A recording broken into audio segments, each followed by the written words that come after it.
여러분, 한 주간 잘 지내셨습니까? 예, 개인적으로 참여한 분도 계시고, 또 TV에 연결해서 온 가족이 함께 참여한다는 말씀도 들었습니다. 모두에게 하나님의 크신 은혜가 넘치기를 기도합니다. 여러분, 지금 우리가 사는 시대는 이 창조주 하나님과 무신론의 거대한 영적 전쟁의 시대죠. 그래서 우리는 창조주 하나님에 대한 믿음을 더 굳건히 해야 온갖 우리를 어지럽히는 그런 잡다한 얘기에 우리가 마음을 뺏기지 않고 이 혼란한 시대의 믿음을 지킬 수가 있습니다. 그래서 오늘은 좀 특별히 몇 가지 그 과학 공식들을 제가 최대한 쉽고 그리고 아주 재미있게 살펴보면서 세상의 과학조차도 하나님의 창조 앞에서는 무릎을 꿇을 수밖에 없는 그 사실들을 확인해 보도록 하겠습니다. 먼저 우리가 잠깐 지난 시간 복습하고 넘어가면요. 지난 시간에 하나님께서 자신을 우리에게 계시하는 방법에는 크게 두 가지가 있다고 말씀드렸습니다. 이 두 가지 기억하십니까? 무슨 계시였죠? 특별 계시와 일반 계시였습니다. 그리고 이 특별 계시에는 또 두 가지가 있다고 그랬습니다. 무엇과 무엇이죠? 하나님의 말씀인 성경과 그리고 예수 그리스도. 이 두 가지를 통해서 하나님이 어떤 분이신지 우리에게 계시해 주셨습니다. 그래서 우리는 하나님이 어떤 분인지를 알려면 예수 그리스도의 이 생애와 또 성경 말씀 그 안에 다 들어있죠. 이걸 우리가 이제 통해서 하나님을 알 수가 있죠. 그리고 일반 계시는 뭐라고 그랬습니까? 우주와 자연과 천하 만물의 모든 운행을 보면 창조주 하나님 정말 계시는구나. 그걸 우리가 저절로 알 수 있다 그랬습니다. 제가 예전 시간에 설명한 그 우주의 아주 정교함들 그리고 또 지난 시간에 언급한 그 눈송이의 결정이라든지 또 공기의 구성 성분 그리고 이제 이 자연의 그 아름다움과 이치 그래서 하나님께서 이런 것들을 우리에게 제공해 주시면서 뭐라 그러시는 거예요? 이런 걸 보고도 못 믿겠니? 정말 이걸 보고도 안 믿을 거야? 우리가 살아서 숨 쉬는 것 자체만으로도 하나님의 기적이기 때문에 우리가 믿지 않을 수가 없잖아요.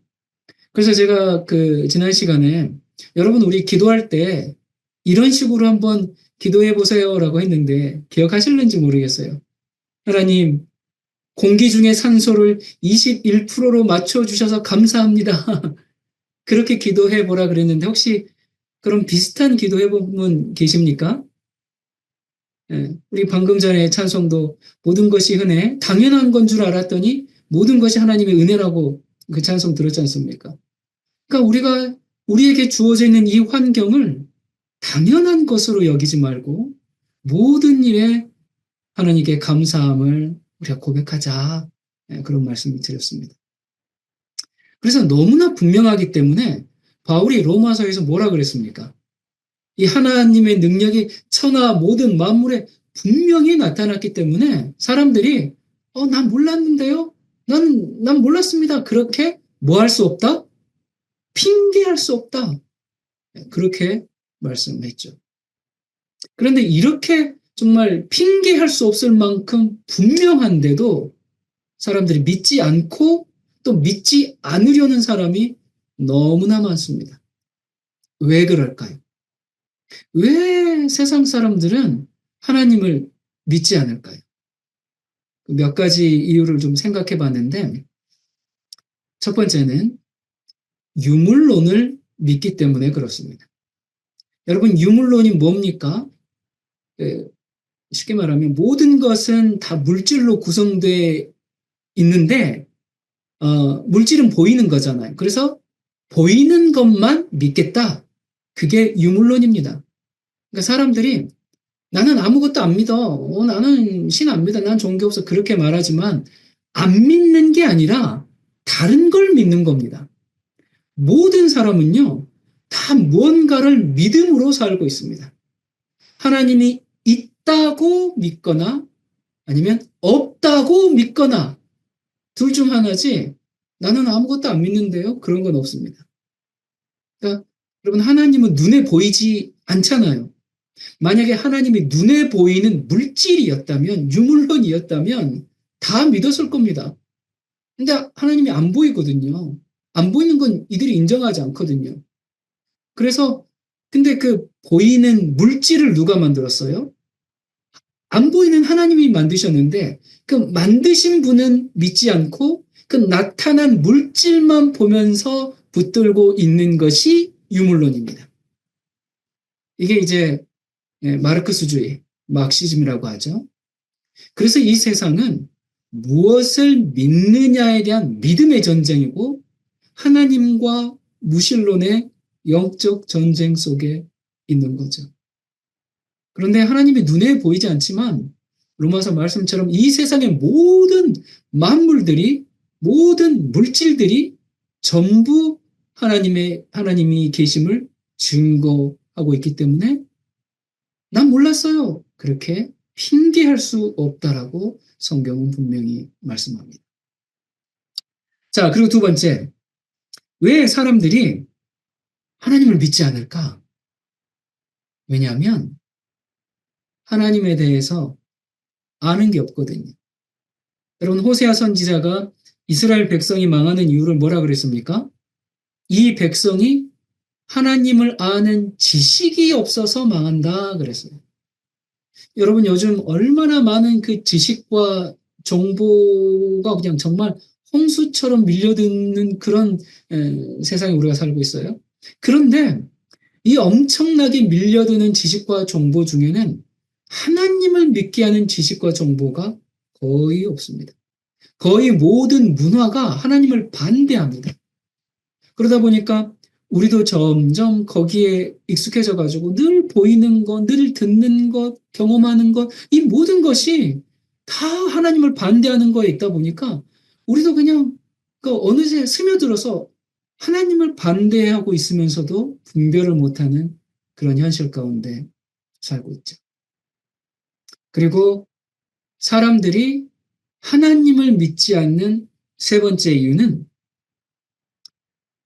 잘못된 정보를, 하나님에 대한 잘못된 정보를 지속적으로 주입받기 때문에 그렇습니다. 여러분, 전 세계 모든 사람들이 학교에서 과학이라는 이름으로 무신론 교육을 받습니다. 예. 우리 전부 다, 우리 학교에서부터 그 무신론 교육 받았지 않습니까? 계속 잘못된 정보를 계속 받았죠. 그냥 모든 것이 우연히 저절로 만들어져 가지고 진화됐다. 그걸 과학이라고 얘기합니다. 여러분, 전 세계 사람들은 그래서 이런 확증 편향에 갇혀 있습니다. 자신이 믿고 있는 생각이나 신념을 뒷받침하는 그런 정보만 계속 받아들이고 거기에 반대되는 정보는 무시하거나 축소해야 하는 그런 이제 심리적인 경향이죠. 그러니까 우리 뇌는요, 내 신념이 틀렸다는 걸 받아들이는 걸 되게 불편해 하거든요.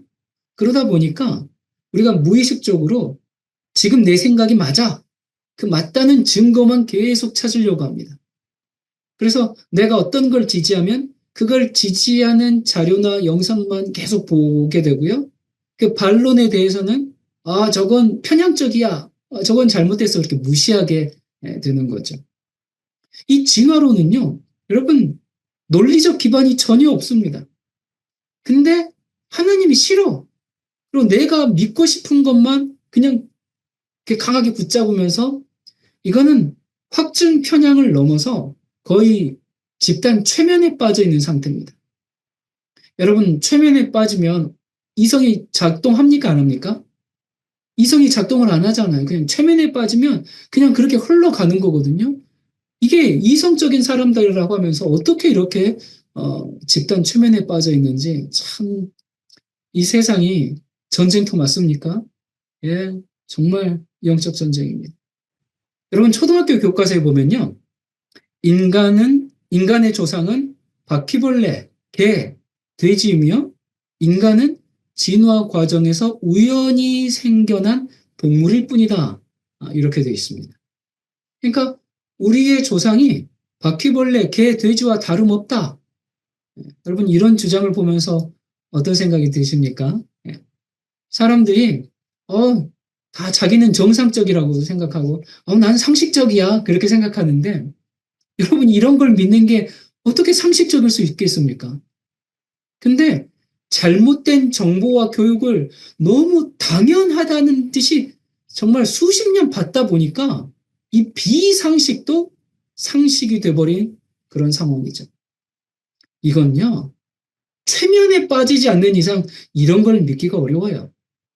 그런데 전 세계가 동일하게 학교에서 이런 걸 배웁니다. 그리고 이제 중고등학교에 가면 세포에서 시작해가지고 물고기가 됐다가 원숭이로 발전해서 그다음 인간이 되었다는 게 학교에서 배우는 과학교육이죠. 이거 정말 지속적인 쇠뇌입니다.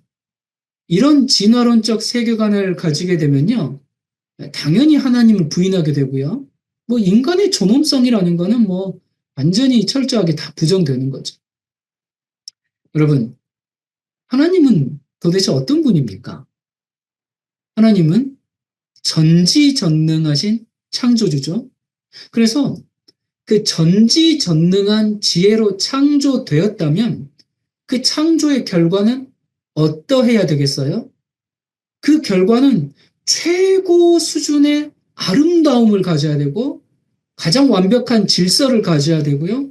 그 모든 것들이 다 조화를 가져야 되겠죠. 왜냐하면 전지전능하신 창조주의 지혜에서 만들어졌기 때문에 이 세계와 우주는 최고 수준의 아름다움과 질서와 조화를 가져야 됩니다. 여러분, 이게 당연한 거겠죠? 예. 그럼 제가 질문 하나 해보겠습니다.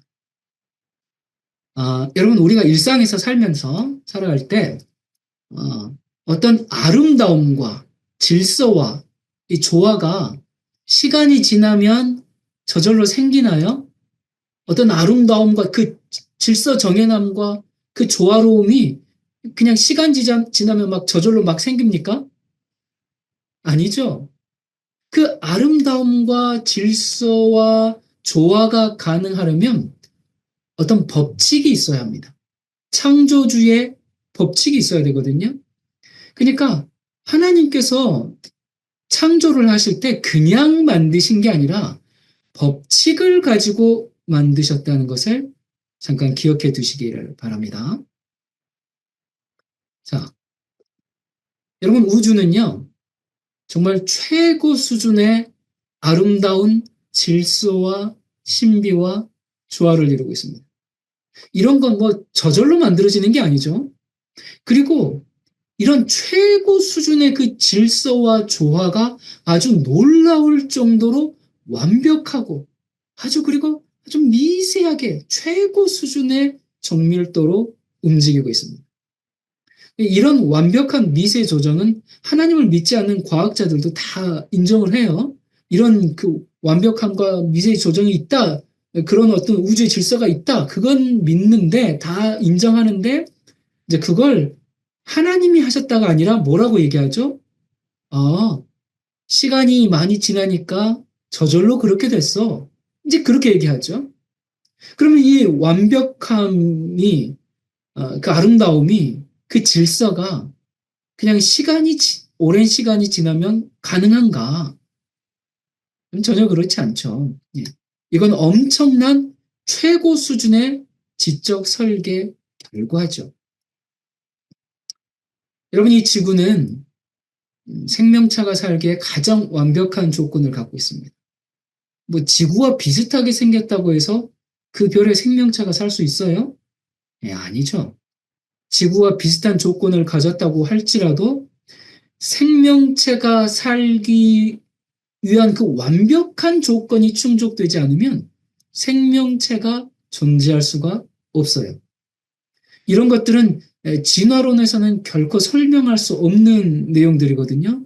이건 창조주만이 할 수 있는 완벽한 창조의 결과입니다.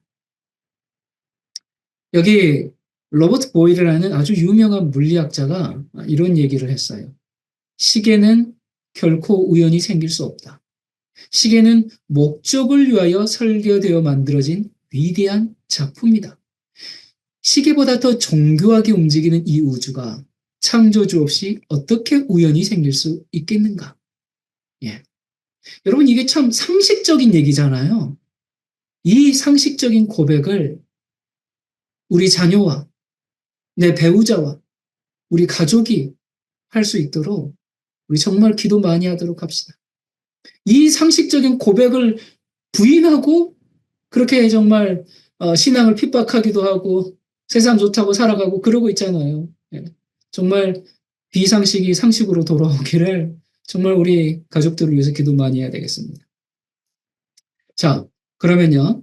한번 생각해 봅시다. 지금 살아있는 모든 것은 움직이고 있죠.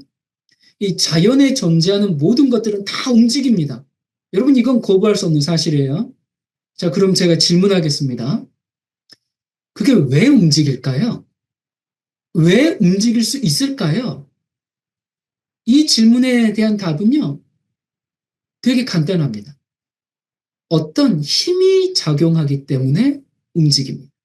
힘이 작용하지 않으면 움직일 수가 없어요. 자, 그러면 이 사실은 무엇을 뜻하는가? 누군가가 움직이게 한다는 것을 말하죠. 자, 그렇다면 그는 누구겠습니까? 예. 누구겠어요? 창조주 하나님이죠. 천지 만물이 운동하고 있다는 사실은 하나님이 계심을 입증합니다. 하나님께서 이 우주 만물을 모두 창조하시고 그 피조 세계의 아름다움과 질서와 조화가 유지되도록 하기 위해서 그 법칙들을 다 만드시고 적용하게 하셨다는 것을 우리가 알 수 있습니다. 자, 여러분 여기 아름답죠? 참 이 색깔도 아름답고 모양도 아름답습니다. 여러분 꽃이 없는 세상 한번 생각해 보세요. 얼마나 삭막하겠습니까? 또 과일이 없는 세상, 아, 참 이거 뭐 먹을 맛, 살 맛도 안 나겠죠? 예. 여러분, 자, 여기 우리가 보면 이 꽃도 아름답고요. 그리고 여기 과일들도 참 형형색색 아름다운데, 우리가 이걸 아름답다라고 느끼는데 왜 아름다울까요? 이걸 우리가 아름답다. 왜 그렇게 느끼죠? 왜 그러냐면요. 일정한 모양이 있기 때문에 아름답습니다. 그게 조화거든요. 일정한 모양이 없으면 아름다울 수가 없습니다. 일정한 모양이 다 있다고 해서 아름다운 게 아니에요. 일정한 모양이라도 무엇이 있어야 되는가? 질서가 있어야지 아름답습니다. 자, 보세요. 여러분, 레고 아시죠? 우리 아이들의 레고 장난감. 이 레고는 보면요. 전부 다 일정한 모양이 있습니다. 예? 다 일정한 모양이 있는데 이 레고를 그냥 쏟아 놓으면요. 이거 무질서하잖아요. 전혀 아름답지가 않죠. 그 레고를 차곡차곡 쌓고 조립할 때 아름답고 뭐 멋진 뭔가가 만들어지잖아요. 그러니까 뭔가가 아름답다, 우리가 아름답다라고 느끼는 건요. 그게 그 모양과 질서가 있어야지 아름답다고 느끼는 겁니다. 그러면 다시 질문요. 그 질서와 조화로움은 저절로 만들어집니까? 그 질서와 조화로움이 그렇지 않죠. 이런 일정한 모양과 질서가 가능하게 되는 원리가 있어야 되는데 그 원리가 바로 창조 법칙입니다. 그러니까 하나님께서 뭐 저기 별이 있어라, 꽃이 있어라, 뭐가 있어라 그냥 그래서 그냥 뚝딱뚝딱 생긴 것 같지만 그게 아니고 그렇게 그냥 무질서하신 게 아니고요. 그 정교한 창조의 법칙, 그 과학 법칙을 적용하면서 창조를 하셨습니다. 그래서 지구는 둥글다는 것을 발견한 천체 물리학자 갈릴레이가 자연은 신이 쓴 수학책이다 그렇게 얘기했어요. 그러니까 하나님 수학이 뭡니까? 수학은요 여러분, 철저한 계산과 원칙, 법칙이 있어야 그게 수학이 됩니다. 예, 그냥 논술 아닙니다. 네, 그냥 불러주는 대로 받아쓰기 그런 거 아닙니다. 하나님께서 그냥 불러줬더니 받아쓰기처럼 세상이 창조된 게 아니에요. 그냥 마음대로 막 이렇게 막 솟아난 게 아니고요. 철저한 계산과 원칙과 그 법칙을 통해서 창조가 되었기 때문에 그 아름다움이 조화와 질서를 갖추고 있기 때문에 하나님이 보시기에 좋았더라. 그렇게 말씀을 하실 수 있었죠. 자, 여러분, 이 인류가 타락한 지금도 참 멋지고 아름답습니까? 여기 어딘지 모르겠는데, 이게 참 멋지고 아름다운데, 여러분, 창조 당시의 에덴 동산은요, 정말 우리가 상상할 수 없을 정도의 그 아름다움과 질서와 조화를 갖고 있음을 우리가 알 수가 있죠. 그러면, 자, 어떤 질서들을 가지고 있길래, 어떤 창조 법칙으로 만들어졌길래 이렇게 아름다울까? 제가 오늘의 공부 주제라고 몇 가지 여러분이 이름만 봐도 머리가 아플 그런 과학 공식대로 오늘 좀 광고를 했었는데요. 자, 무슨 창조 법칙으로 만들어졌길래 이렇게 아름다울까? 다 이유가 있습니다. 아, 그냥 뭐 하나님이 만드셨으니까 아름답지. 아니, 그러지 말고요. 그게 답이 아니고 하나님께서 철저한 계산과 수학 법칙과 그 원리로 만드신 겁니다. 그래서 이 아름다움을요, 수학적으로 표현할 수가 있습니다. 그것이 바로 그 중에 이제 첫 번째가 여러분 피보나치 수열이라는 거 혹시 들어보셨는지 모르겠어요. 예, 레오나르도 피사노라는 이제 수학자가 발견한 건데요. 이게 뭐냐면 두 숫자를 더하면 그 다음 숫자가 되는 거거든요. 1 더하기 1은 2죠. 1 더하기 2는 3이고 2 더하기 3은 5고 3 더하기 5는 8이고 이런 식으로 쭉 나가거든요. 이게 이제 피보나치 수열인데요. 자, 그런데 놀랍게도 이 자연계의 대부분이요. 이런 피보나치 수열 구조로 만들어져 있습니다. 정말 놀랍습니다.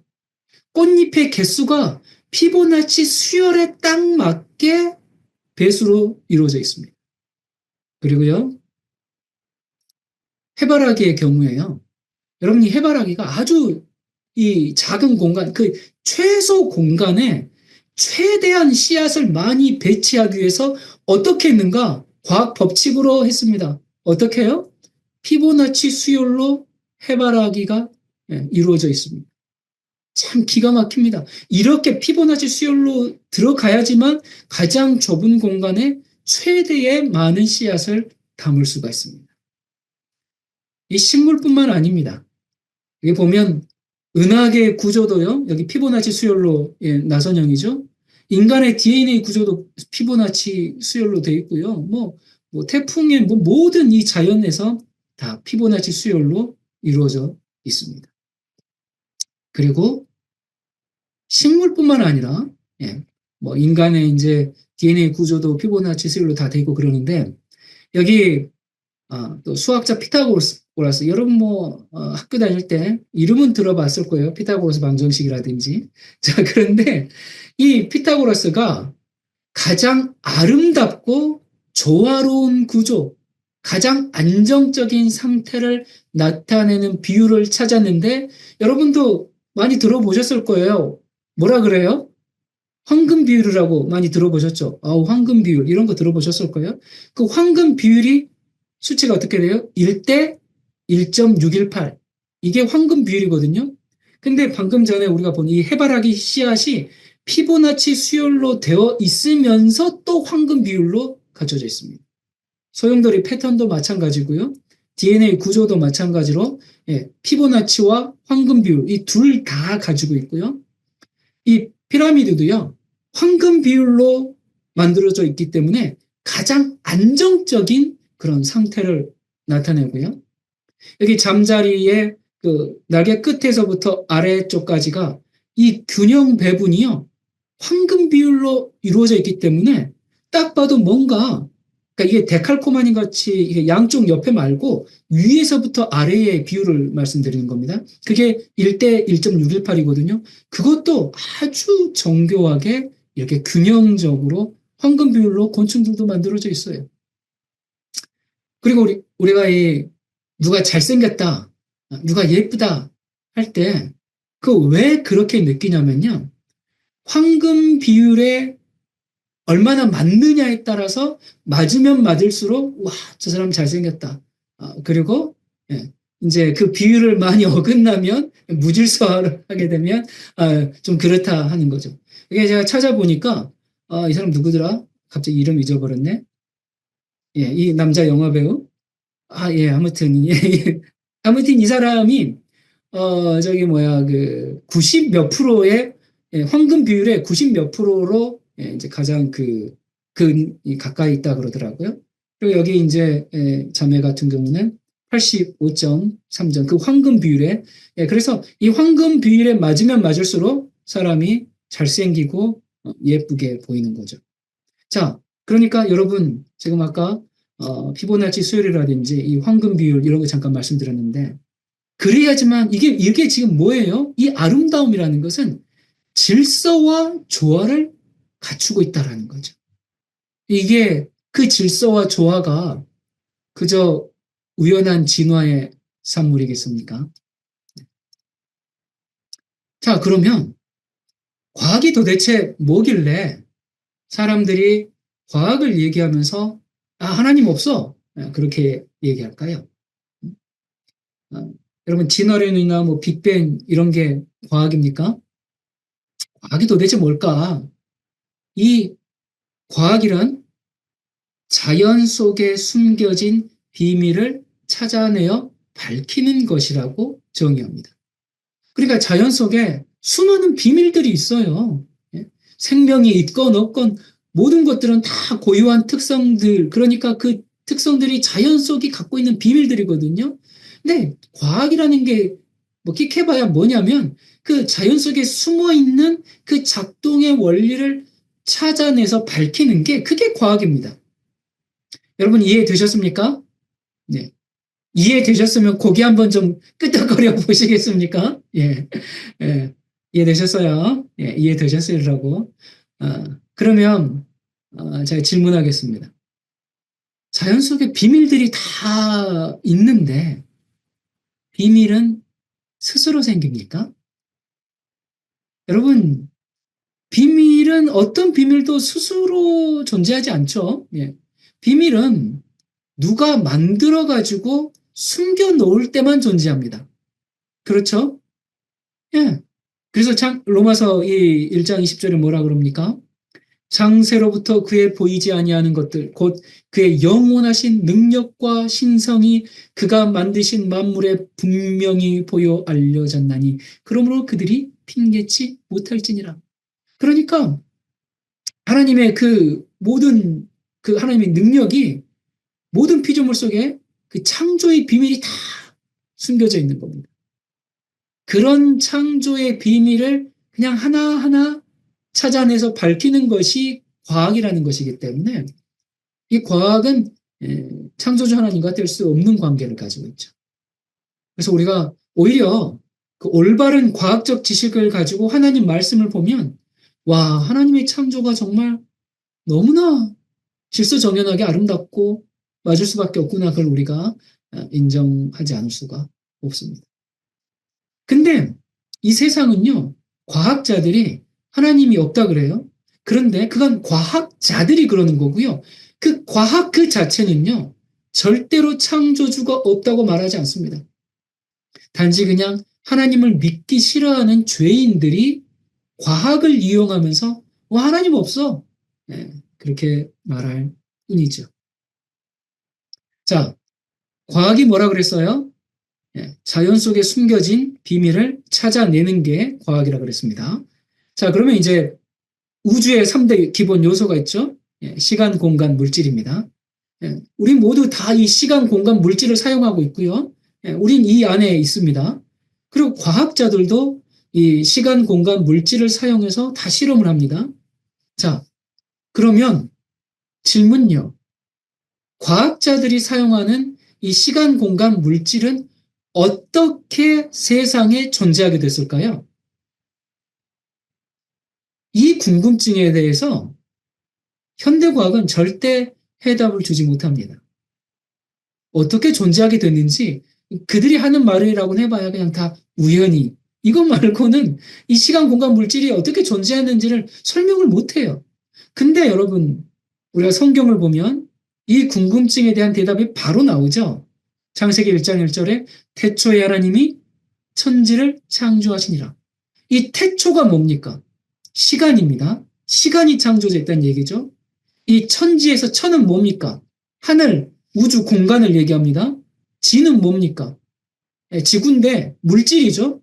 물질 그 자체를 말합니다. 그러니까 창세기 1장 1절은 전능하신 창조주 하나님께서 우주의 3대 기본인 시간, 공간, 물질을 창조하셨다. 그걸 선언하는 말씀이죠.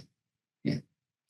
정말 놀라운 말씀인데 어떤 과학도 이 시간, 공간, 물질의 이 시작이나 그 기원에 대해서 설명하지 못합니다. 그저 그냥 이미 있는 것을 가지고 그걸 가지고 설명한 뿐이지 이게 어떻게 시작됐을까? 그 답은 찾을 수 없는 게 현대 과학입니다. 과학이 뭐 막 발전하고 막 뭐 이렇게 대단한 것 같지만 참 이런 게 과학입니다. 근데 성경은요, 그 분명한 대답을 성경을 딱 펴자마자 창세기 1장 1절에 나옵니다. 자, 그러면 이 우주는 분명히 에너지와 물질로 되어 있어요. 이 에너지와 물질이 스스로 만들어질 수 있어요? 없어요? 없어요. 스스로 만들어질 수가 없어요. 그러면 이제 답은 하나죠. 창조의 결과입니다.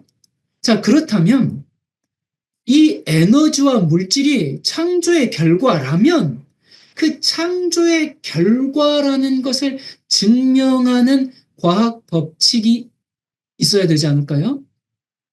그렇습니다. 물질은 세 가지 상태가 있어요. 고체, 액체, 기체. 이 물질의 상태를 변화시키려면 뭐가 필요합니까? 고체, 액체, 기체의 어떤 이걸 상태를 변화시키려면 우리 다 중학교 때, 초등학교 때였나? 중학교 때였나? 예, 이거 다 실험을 했죠. 뭐가 필요합니까? 에너지가 필요합니다. 열이라든지 뭐 여러 에너지가 필요하죠. 그러면 에너지에 대한 과학 법칙이 있고요. 물질에 대한 과학 법칙이 있어요. 이거 여러분 다 알고 있는 내용입니다. 예. 그러니까 에너지 보존 법칙을 연력학 제1법칙이라고 하는데 이거 우리 중학교 때 다 배운 겁니다. 예. 오래돼서 기억이 가물가물해서 그렇지 우리 이거 다 배운 겁니다. 근데 이제 제가 최대한 쉽게 설명할 거예요. 이 법칙은 말 그대로 이 우주 안에 에너지가 존재하고 있는데 에너지 보존 법칙은 그 에너지 총량이 항상 일정하게 보존된다는 겁니다. 그래서 에너지 보존 법칙입니다. 어렵지 않죠?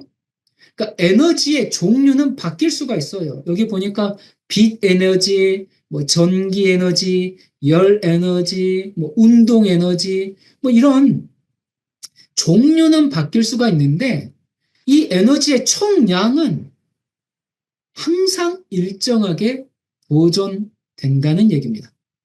자, 여러분 여기까지 이해가 되십니까? 이해가 되시면 예, 손가락 한번 올려봐 주시겠어요? 예. 오케이. 근데 여러분 이거 이해 못해도요. 구원받는 데는 지장 없습니다. 자, 근데 이 에너지 보존 법칙이 우주에 존재하고 있는 에너지의 총량은 항상 일정하게 보존된다는 거거든요. 자, 그러면 이 얘기는, 이 과학 법칙이 얘기하는 건 뭐냐면, 우주에 존재하는 에너지의 총량이 항상 일정해요. 항상 일정하기 때문에 에너지가 종류는 바뀌지만 그 에너지가 스스로 창조되지는 않아요. 이해되셨죠? 그러니까 에너지가 스스로 창조되지 않음에도 불구하고 존재하고 있다는 사실은 뭘 뜻하는가? 우리는 계속 에너지를 쓰잖아요. 예? 계속 에너지를 쓰고 있는데 어떻게 그 에너지가 소멸되지 않고 항상 보존되고 있는가? 그건 지금 누군가가 만들어서 이 우주에 끊임없이 집어넣으면서 이게 일정하게 유지되도록 장치를 해놓은 것이죠. 누구겠습니까? 우주 만물을 다스리는 창조주 하나님이시죠. 그래서 여러분, 아인슈타인 잘 아시죠? 이 아인슈타인의 특수 상대성 이론이 있어요. E는 mc의 제곱이라고. 이건 아주 유명한 방식인데, E는 에너지고, M은 물질, C는 이제 빛의 속도를 얘기하는데, 이 식이 얘기하는 건 뭐냐? 물질은 곧 에너지라는 겁니다.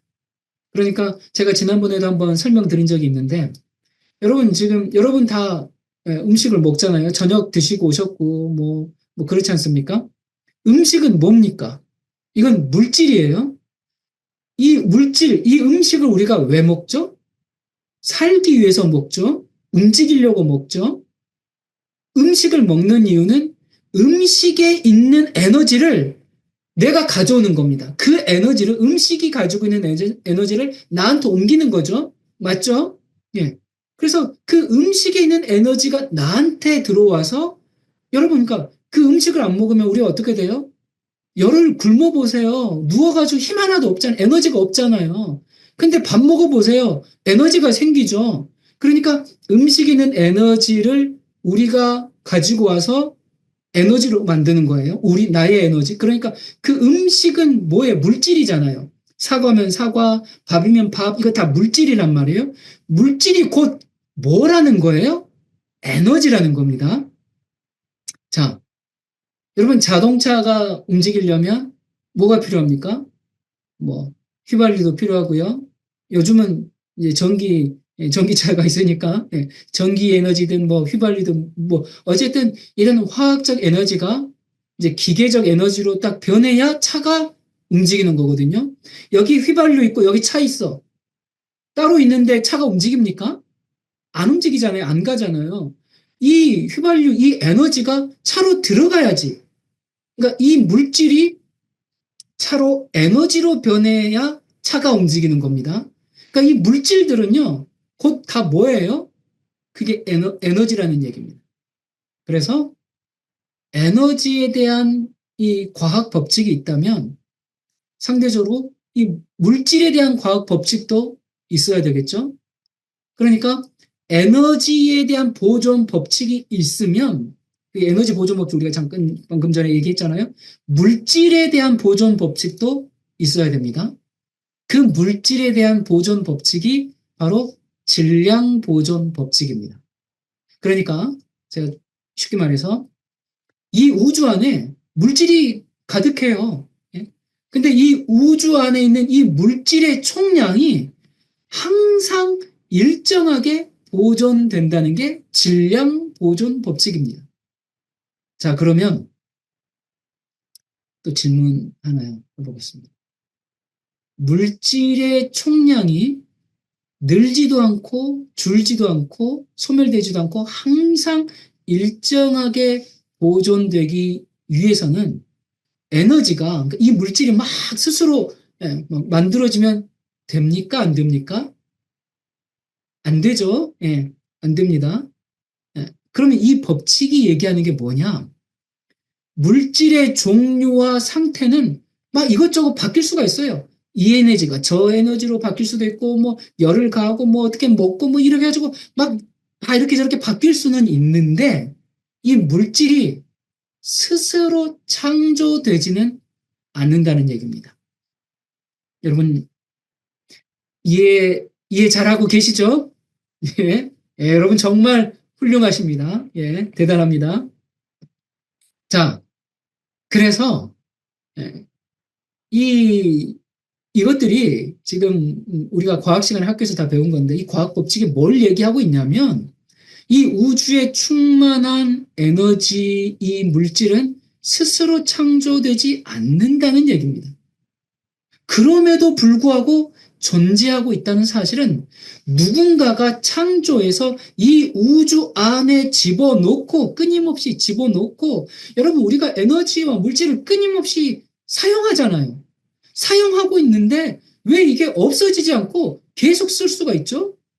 누군가가 이 우주 안에 끊임없이 에너지와 물질을 집어넣고 이것들이 일정하게 유지되고 보존되도록 하고 있기 때문에 만약에 공급이 없다면 우리 다 쓰고만 있는데 그냥 벌써 뭐 끝났겠죠, 인류는요.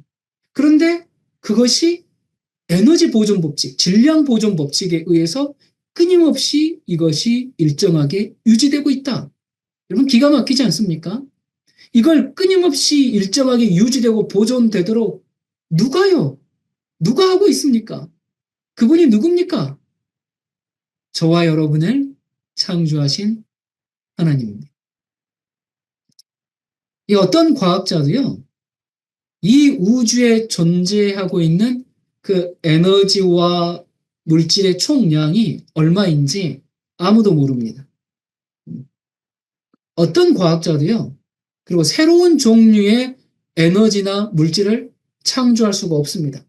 여러분 뭐 어느 과학자가 뭐 만들어냈다, 만들어낼 수가 없습니다.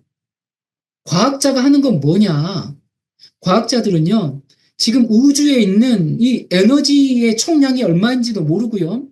그리고 물질을 무에서 유를 만들지도 못해요.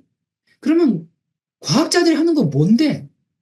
과학자들이 하는 건 뭐냐면 이미 존재하고 있는 그 에너지와 물질의 상태를 변화시켜서 활용하는 기술을 개발한 뿐이죠.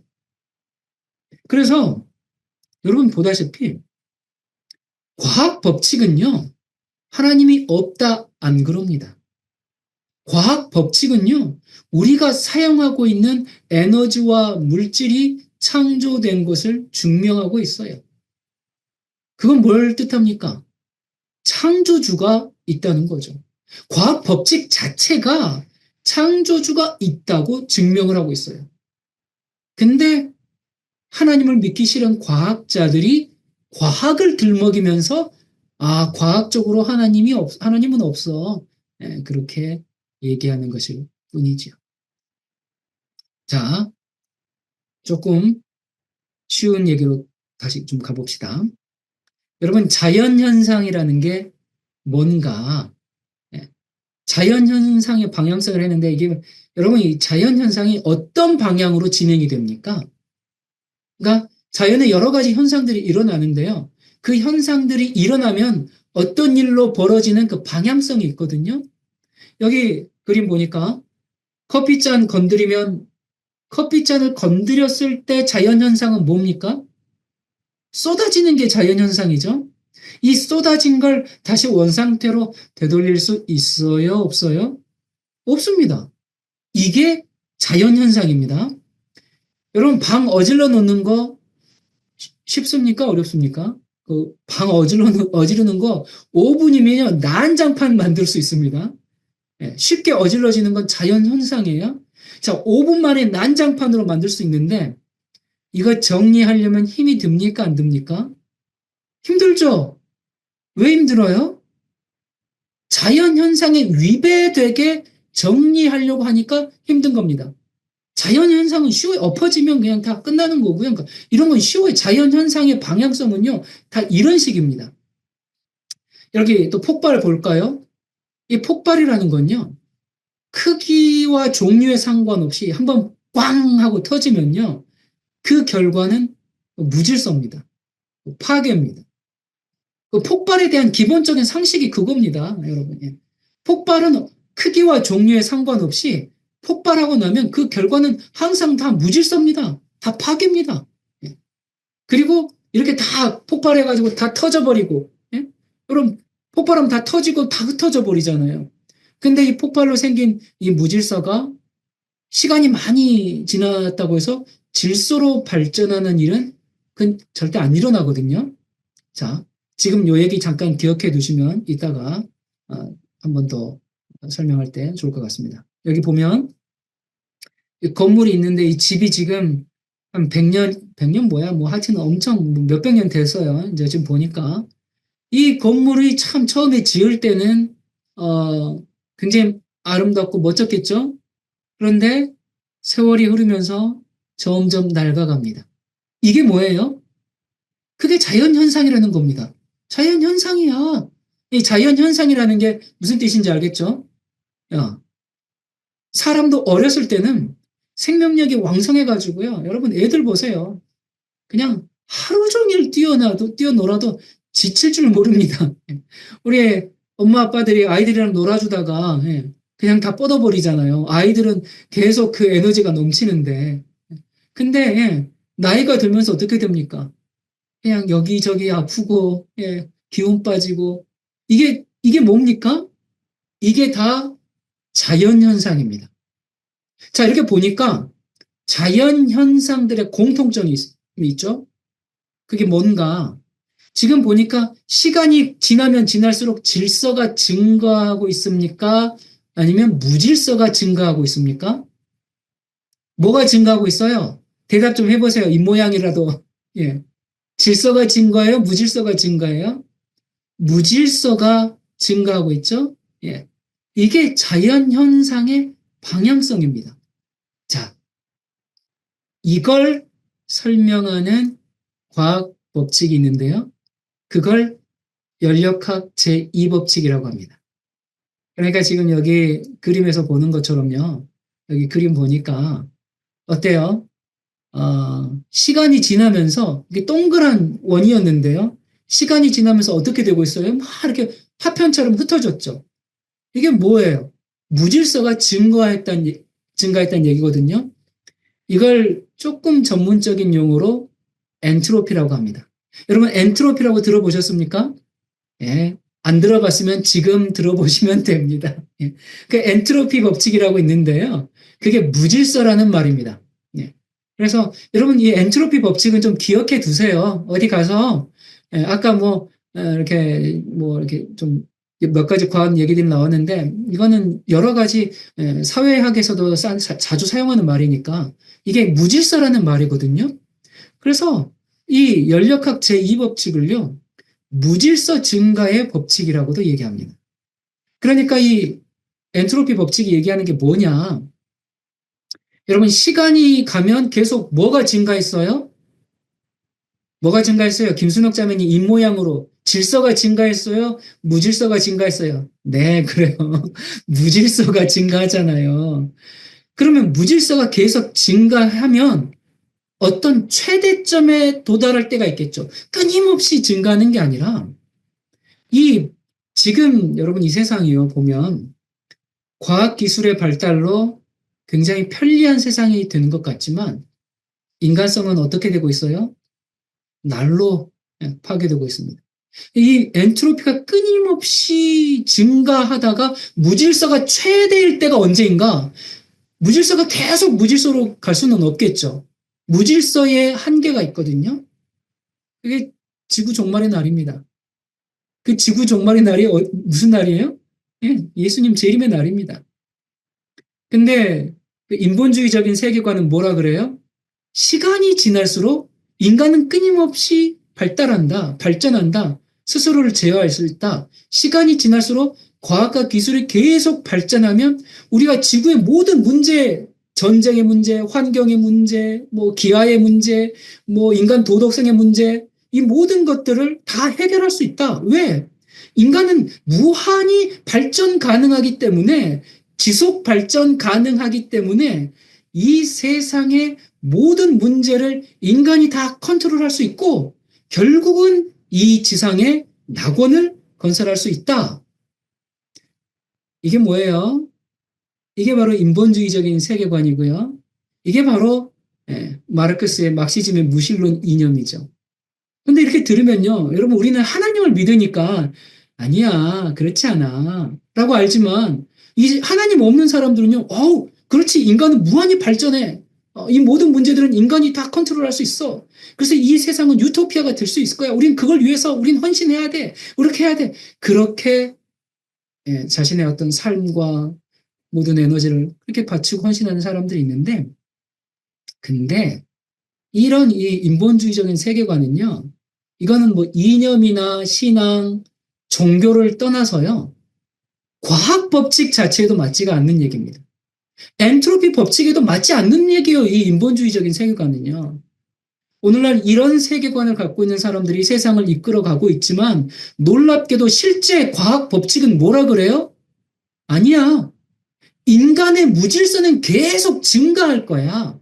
인간은 그렇게 되지 않아. 그리고 이 무질서가 그 최대 한계점에 최대가 있고 무질서가 더 버티지 못하는 날이 와. 그게 종말이야. 그걸 예고하는 법칙이 엔트로피 법칙입니다. 여러분 정말 놀랍지 않습니까? 그러니까 과학 법칙이 그렇게 증거합니다. 그래서 여러분이 무신론 그런 어떤 인본주의 사람들 만나면 뭔 하나 이제 얘기할 수 있겠어요? 엔트로피 법칙에 의하면 그건 아니야. 아, 여러분 그러면서 이 엔트로피 법칙을 설명할 수 있잖아요. 막 인간들이 뭐 물론 인간이 향상해야죠. 우리가 그래서 뭐 다 포기하고 해라 그냥 죽음이나 기다리고 앉아 있자 그런 의미는 전혀 아닙니다. 그러나 그게 아름다운 세계를 만들 수 있는 건 어떻게 해야지만 가능해요?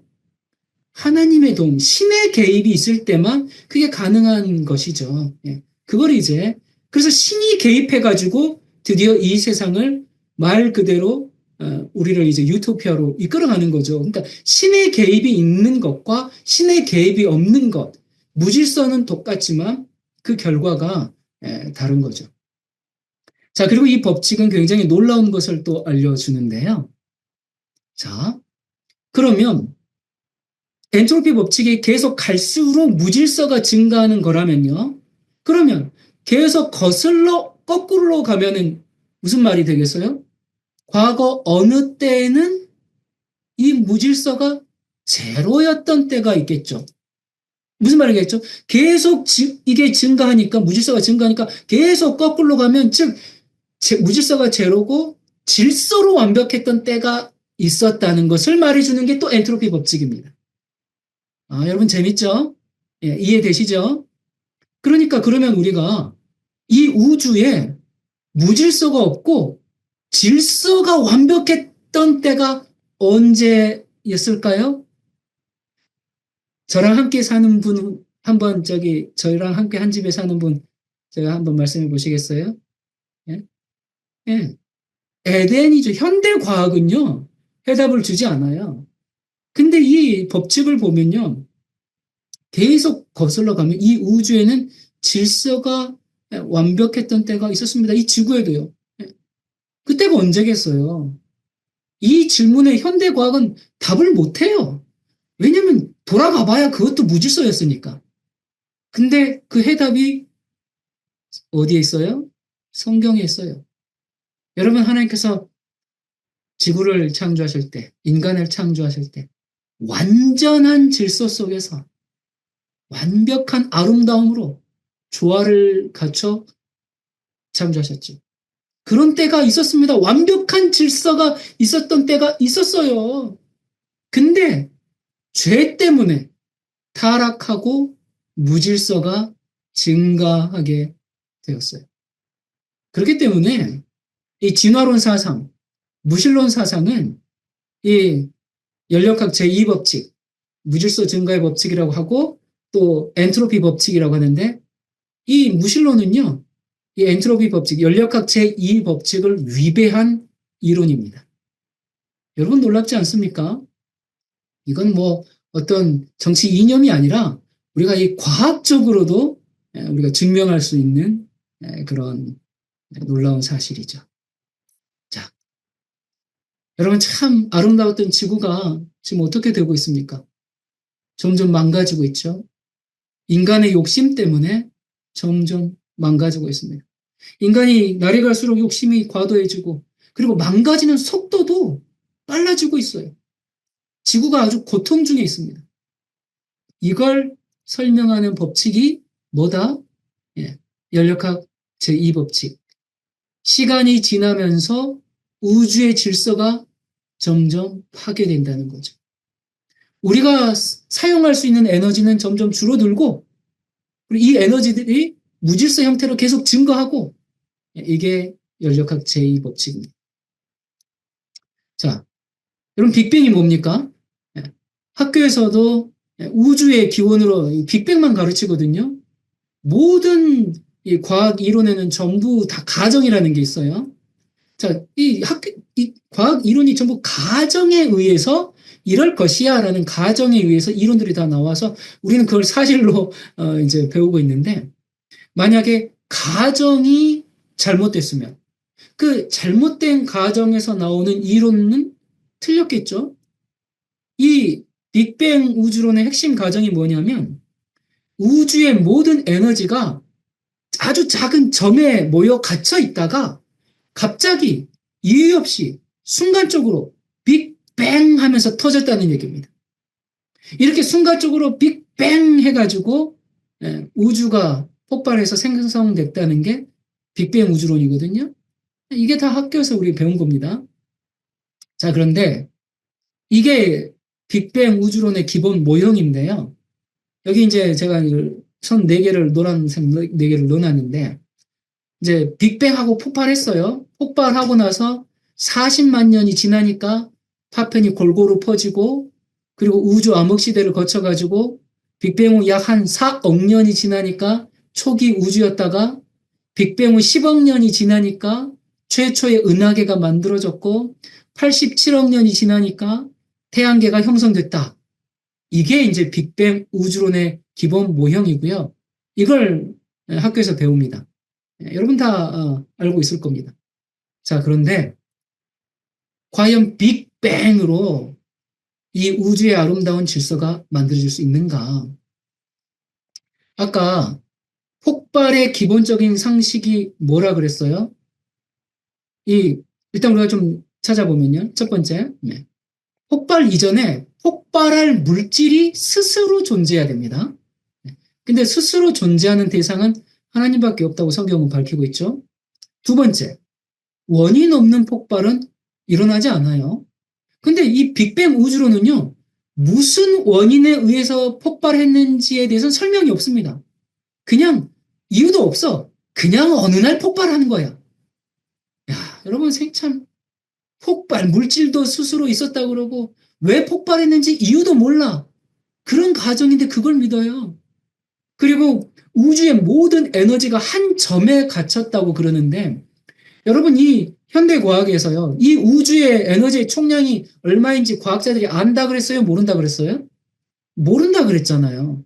근데 어떻게 우주의 모든 에너지를 한 점에 또 가둬놔요? 예. 이게 가능한 일이 아니죠.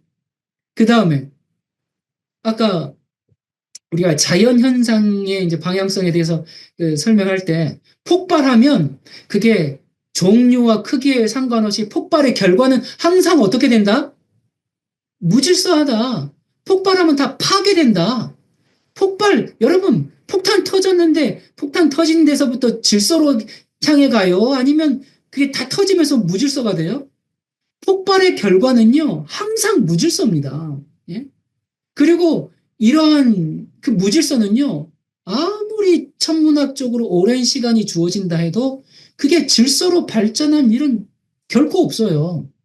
이게 폭발에 대한 기본적인 상식이거든요. 근데 약 한 138억 년 전에 우주가 갑자기 꽝 하고 폭발하더니 이처럼 최고 수준의 그 아름다움과 질서와 조화를 갖고 있는 우주 전체가 만들어졌다고 주장합니다. 그리고 그걸 믿지 않는 기독교인들을 무식하다고 비난합니다. 여러분, 누가 무식한 겁니까? 진짜 무식한 걸로 따지면 이거 진짜 누가 무식한 겁니까? 예? 여러분, 이 우주가 얼마나 아름답습니까? 예, 물론 이건 그림이지만 얼마나 최고 수준의 질서와 조화를 가지고 있습니까? 이런 사실을 보고도 어떻게 하나님이 없다고 얘기할 수가 있습니까? 이 과학자들이 연구를 하긴 하는데 이 자연과 우주를 다 제대로 이해를 못합니다. 그냥 그저 나타난 현상에 대해서만 얘기하지 그 기원에 대해서 아무런 설명을 못합니다. 그래서 나온 게 진화론이거든요. 그 전 세계 모든 국가, 모든 교육기관에서 진화론을 과학적 사실로 가르쳐요. 여러분 이걸 과학 시간에 가르치기 때문에 과학적 사실일까요? 그렇지가 않죠.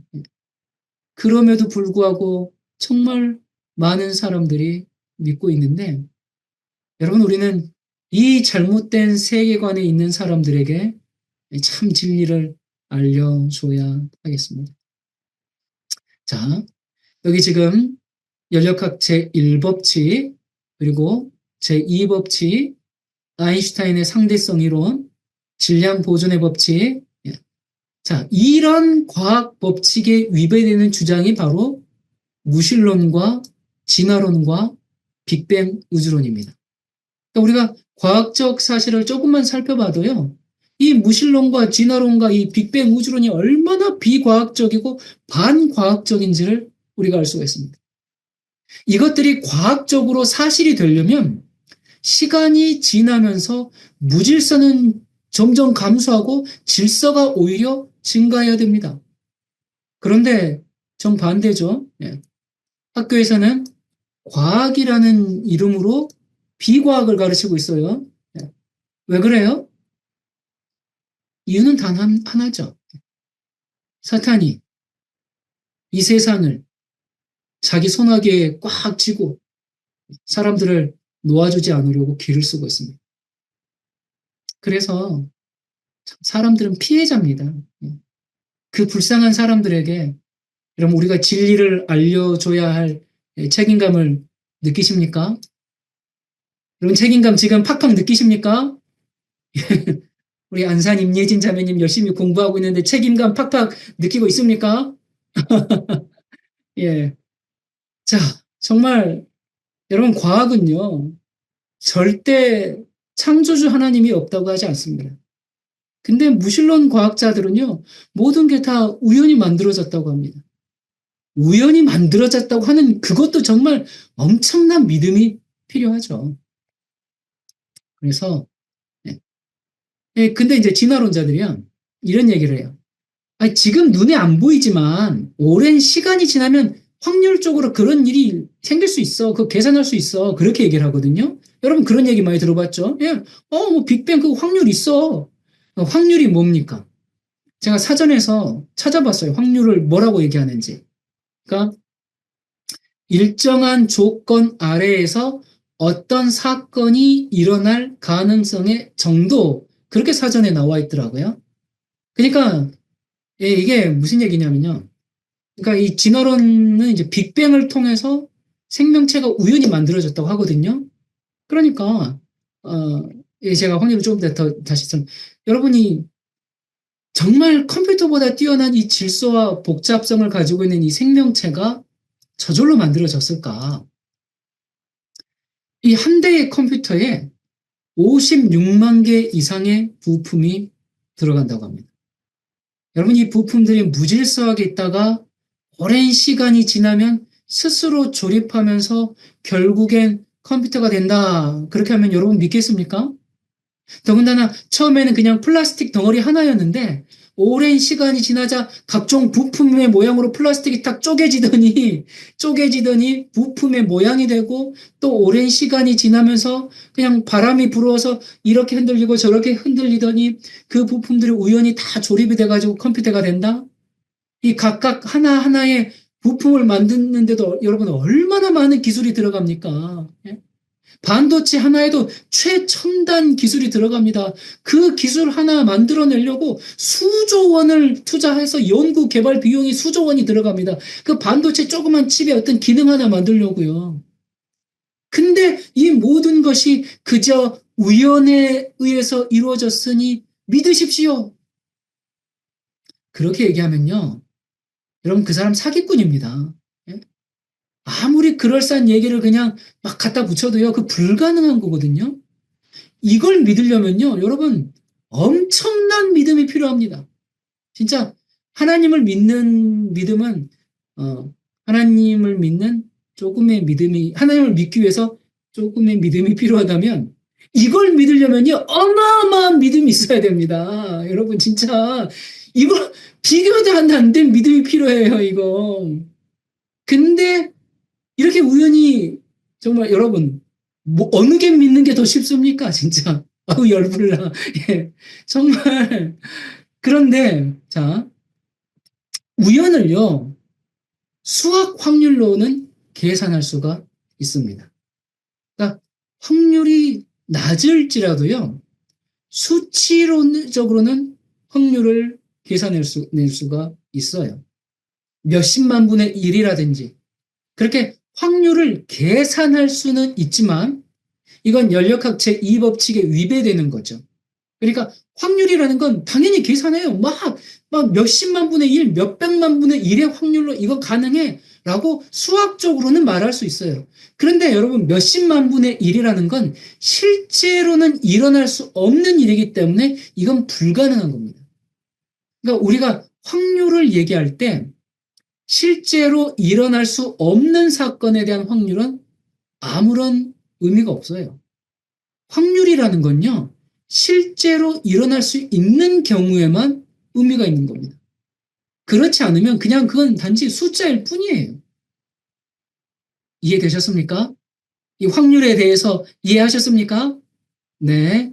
여러분 아주 눈빛이 초롱초롱합니다. 예, 충분히 이해한 예, 모습입니다. 그래서 이 최고 수준의 질서와 지금 이제 질서와 아름다움을 지닌 이 컴퓨터보다도 우리가 훨씬 정교한 인체가 우리의 신체가 그저 그냥 우연의 산물이라고 주장하는 것은요.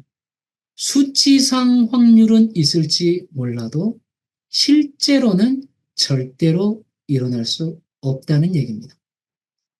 무슨 말씀인지 아시겠죠? 우리 다 우연히 일어났어. 우연도 확률이 있어. 이렇게 계산하면 수십만 분의 1의 확률로 우연히 일 수 있어.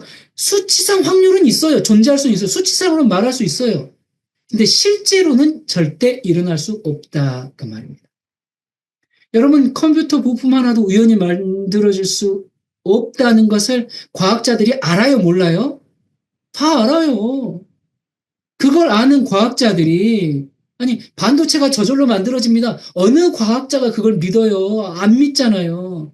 그런데 컴퓨터보다도 더 복잡하고 이 최고의 기능을 갖고 있는 이 세포가 우연히 만들어졌다고 주장합니다. 여러분 이게 말이 됩니까? 그냥 시간이 흐르자 이렇게 됐다는 건 정말 엄청난 믿음이고요. 그래서 이런 진화론은 과학이 아니라 그건 종교입니다. 그래서 무신론은 종교입니다. 이 사이비 종교입니다. 이런 진화론은요. 온 세상이 지금 사이비 종교에 빠져 있습니다. 여러분 주변에 사이비 종교에 빠진 사람 있으면 여러분 마음이 어때요? 안타깝죠? 예? 안타깝고 저 사람 어떻게 구원해내나 그런 정말 기도가 됩니까? 안 됩니까? 되죠? 근데 지금 온 세상이 이 사이비 종교에 빠져 있는 겁니다. 이거 종교입니다, 종교. 이건 과학이 아니라. 그래서 우리의 할 일이 정말 막중합니까? 예, 막중합니다. 여기 우주에 수많은 별들이 있습니다. 여러분, 우주의 별이 몇 개인지 혹시 아는 분 있습니까? 예. 어떤 과학자도 모릅니다. 아무도 모릅니다. 우주에 별이 몇 개 있는지 아는 사람이 있다면, 사람이라 하긴 그런데, 예. 아는 존재가 있다면, 그분은 누구예요? 하나님이죠. 하나님 외에는 아무도 모릅니다. 예. 그래서 과학자는요, 모르면 다 추정을 하거든요. 이 우주는 1000억 개 이상의 은하계가 있고, 각 은하계마다 또 1000억 개 이상의 별들이 있다고 추정을 합니다. 1000억 곱하기 1000억. 얼마입니까? 몇 개입니까? 이게 감이 안 옵니다. 어쨌든 큰 숫자입니다. 그래서 얼마나 큰지 아무도 모릅니다.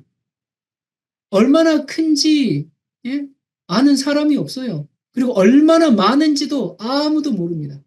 개수도 모르고요. 크기도 모릅니다. 더군다나 이 우주가 정확한 궤도를 따라서 엄청난 속도로 움직이면서 교통사고 한 번 나지 않고 에너지를 만듭니다. 여러분, 지금 지구가 자전하고 있죠? 여러분, 우리 자전하고 있는데 안 어지럽죠? 지구가 자전하면서 동시에 또 태양을 이렇게 공전하고 있습니다. 여러분, 어떻게 이런 것을 우연이라고 설명할 수 있습니까? 그냥 모르면 다 우연이라고 그러거든요. 야, 정말 과학하기 쉬운 것 같아요. 모르면 다 우연이야. 예. 그래서 과학자들이 모르는 게 너무 많고 실험으로 검증할 수가 없습니다. 그래서 뭘 만들어요?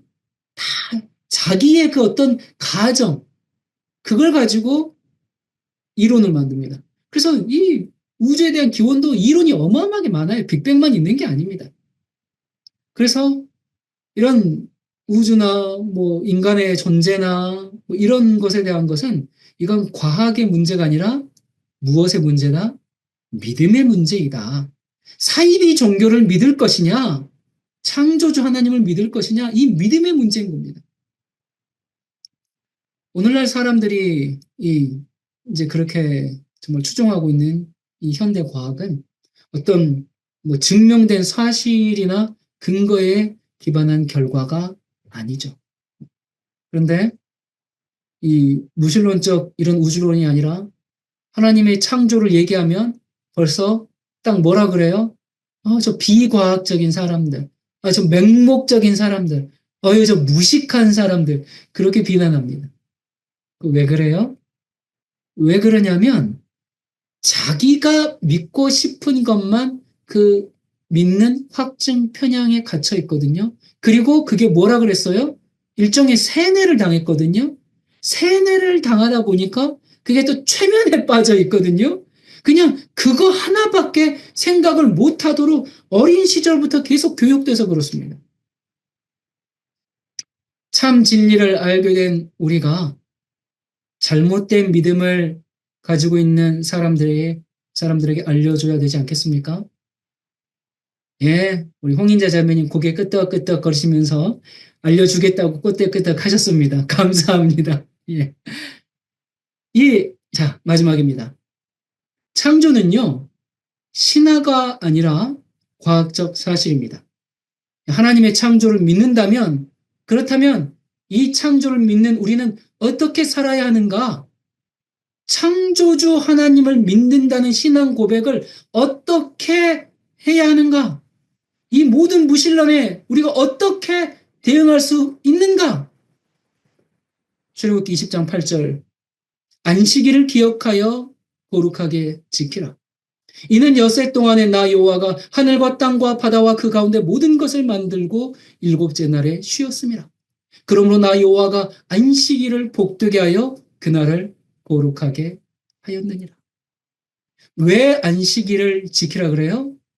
창조를 기념하는 날이기 때문에 하나님이 창조주 하나님이심을 믿는다면 그 믿음대로 살아야 하는데 어떻게 하는 것이 창조주 하나님을 믿는 신앙이라 그래요?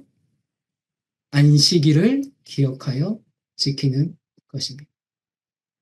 여러분, 이 세상은 거대한 영적 전쟁 속에 있습니다. 교육, 언론, 문화, 예술, 정치, 종교, 세상의 모든 것이 하나님을 대적합니다. 여러분, 이 싸움이 쉽습니까? 어렵습니까? 어려워요. 이 전쟁을 하다 보면 작은 상처를 입기도 하고, 다리가 부러지는 큰 부상을 당하기도 하고, 때로는 전우를 잃기도 하기 때문에 우리의 군대 대장이신 예수님을 따라서 우리가 전술, 전략도 잘 짜야 하고 무기도 잘 갖추고 있어야 합니다. 이 사탄이 이 무신론적인 사고를 나도 모르는 사이에 나의 세계관 속에 스며들게 하기 때문에 여러분, 우리는 참 무장하고 있어야 됩니다. 어떻게 무장해요?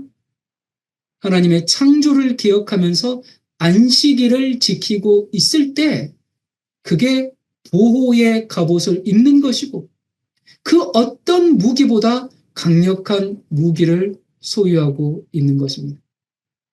하나님이 우리를 창조하신 목적대로 우리가 살게 되기를 간절히 바랍니다.